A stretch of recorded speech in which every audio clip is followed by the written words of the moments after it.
Eto para ho sa mga NBA fanatics, mga kabubo, napili po ng Los Angeles Lakers bilang 55th pick ng 2024 draft itong si Bronny James.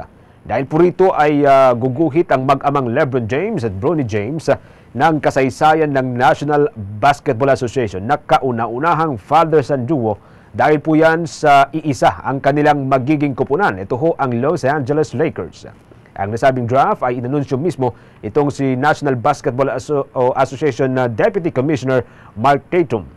Ang 19 anyos na si Bronny ay naging matunog ang pangalan na makapasok sa draft ngayong taon. Galing po sa Sierra Canyon School sa California at pumirma na sa nauna pong naglaro sa college level itong si Bronny James. Noon pong Hulyo ng taong 2023 ay nakaranas ito ng cardiac arrest na nagresulta nga ho sa congenital heart defect. Matapos na makarecover ay bumalik ito sa paglalaro kung saan mayroong 25 o 25 appearance siya sa 2023 to 2024 season kung saan po ay nag-average lamang siya ng 5 points, 3 rebound at 2 assists.